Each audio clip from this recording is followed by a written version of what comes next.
त्यांचं स्वागत. नमस्कार, मी प्रज्ञा पोवळे. आपण पाहत आहे एबीपी माझा. बुलेटिनची सुरुवात करूया युद्धाच्या बातमीनं. बहरीन, जॉर्डन, इराकमध्ये फक्त इमर्जन्सी स्टाफनंच थांबावं. अमेरिकेनं आपल्या राजनैतिक कर्मचाऱ्यांना या नव्या सूचना दिलेल्या आहेत. इराणच्या हल्ल्यांना इस्रायलकडून सध्या प्रत्युत्तर सुरू असल्यानं या सूचना देण्यात आलेल्या आहेत. अमेरिकेनं आपल्या राजनैतिक कर्मचाऱ्यांना या नवीन सूचना दिलेल्या आहेत. युद्धाचा भडका उडालेला आहे. इराणच्या हल्ल्यांना इस्रायलकडून प्रत्युत्तर सुरू असल्यानं या सूचना दिल्या जात आहेत. हिजबुल्लाहनं आज पुन्हा इस्रायलवरती ड्रोन आणि रॉकेटचे हल्ले केल्याची माहिती मिळते आहे.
اضرب اضرب اضرب اضرب اضرب اضرب اضرب اضرب اضرب يا رأي اضرب اضرب اضرب اضرب اضرب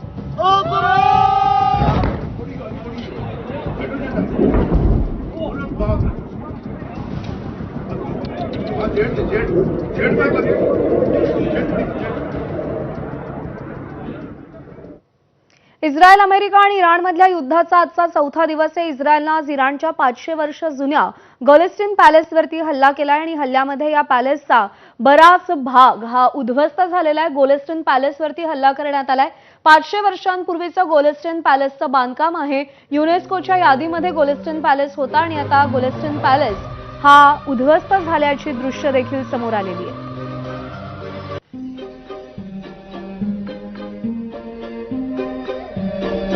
तर हल्ल्यापूर्वी गोलेस्टीन पॅलेस कसं होतं आणि हल्ल्यानंतरचा गोलेस्टीन पॅलेसची परिस्थिती काय आहे ही दोन दृश्यातून आपण पाहतो. युद्ध किती विघातक असतं, विनाशक असतं हे सांगण्यासाठी ही दोन दृश्य पुरेशी बोलकी आहेत. अत्यंत देखणा, सुंदर, कोरीव काम असलेला हा गोलेस्टीन पॅलेस युनेस्कोच्या यादीमध्ये त्याचं नाव होतं. हल्ल्यापूर्वीची ही दृश्य आहेत. अत्यंत देखणं असं हे बांधकाम, पण युद्धानंतर तिथे किती भीषण विध्वंस झालाय हे या दृश्यांमधून आपल्याला दिसतंय. काचा फुटलेल्या आहेत आणि इथंच तिथं या गोलेस्टीन पॅलेसचे भाग अवशेष हे पडल्याचं चित्र आपल्याला पाहायला मिळतंय.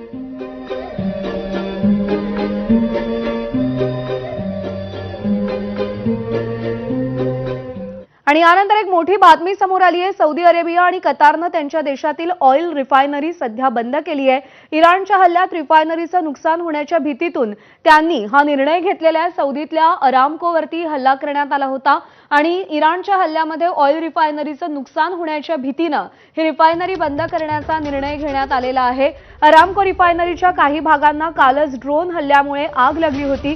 कच्च्या तेलासह पेट्रोल, डिझेल उत्पादनाला यामुळे मोठा फटका बसणार आहे आणि त्यानंतर हा निर्णय घेण्यात आलाय अशी माहिती मिळते.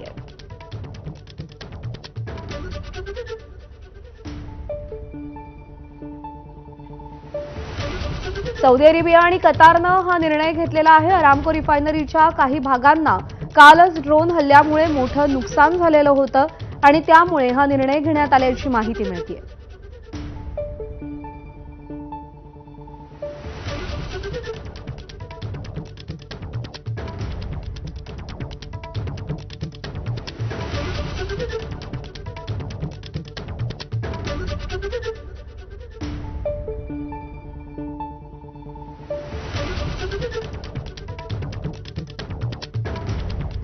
तर अमेरिका आणि इराण युद्धाची आग आता सौदी अरेबियाचा सर्वात मोठा तेल शुद्धीकरण कारखाना राज तनुरापर्यंत पोहोचली आहे। इराणनं राज तनुरा तेल रिफायनरीवरती ड्रोन हल्ला केला होता आणि आता हल्ल्यानंतरच्या नुकसानाचे उपग्रहाद्वारे घेतलेले फोटो देखील समोर आलेत। राज तनुरा तेल शुद्धीकरण कारखान्याचं मोठं नुकसान झाल्याची देखील माहिती मिळतेय। फारसं नुकसान झालेलं नसलं तरी सुद्धा कंपनीनं तो दावा केलेला होता की फारसं नुकसान झालेलं नाही। मात्र उपग्रहाने जे फोटो घेतलेले आहेत त्या फोटोंमध्ये नुकसान किती झालंय हे स्पष्टपणे दिसतंय।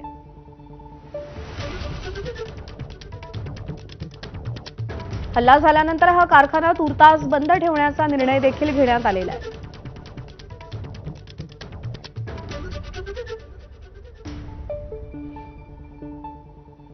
आणि यानंतर युद्धभूमीतून आणखी एक मोठी बातमी आहे। इराणचे सर्वेसर्वा खामेनेईंचा मृत्यू नेमका कसा झाला या संदर्भात दावे प्रतिदावे केले जात आहेत। मात्र ब्रिटिश मीडियानं या संदर्भात केलेला दावा सर्वात मोठा समजला जातोय। तेहरानमधील प्रत्येक सिग्नलवरचा सीसीटीव्ही हॅक केला गेला होता इस्रायलकडून। सर्व सिग्नलवरचे सीसीटीव्ही हॅक करून इस्रायलची खामेनेईंच्या प्रत्येक हालचालीवरती नजर होती। इस्रायलनं अनेक वर्षांपासून तेहरानमधले सिग्नलवरचे कॅमेरे हॅक केले होते अशी देखील माहिती मिळतेय। खामेनेईंवरती इस्रायलची गुप्तहेर यंत्रणा अनेक वर्षांपासून करडी नजर ठेवून होती आणि त्यासाठी तेहरानमधील प्रत्येक सिग्नलवरचा कॅमेरा हॅक करण्यात आला होता।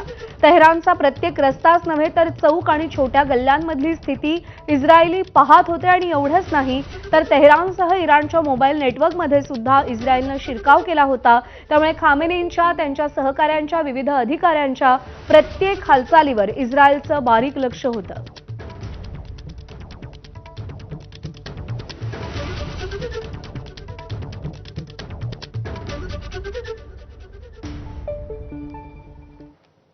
आणि यानंतरची बातमी आहे भारताला आणि भारतीय यंत्रणांना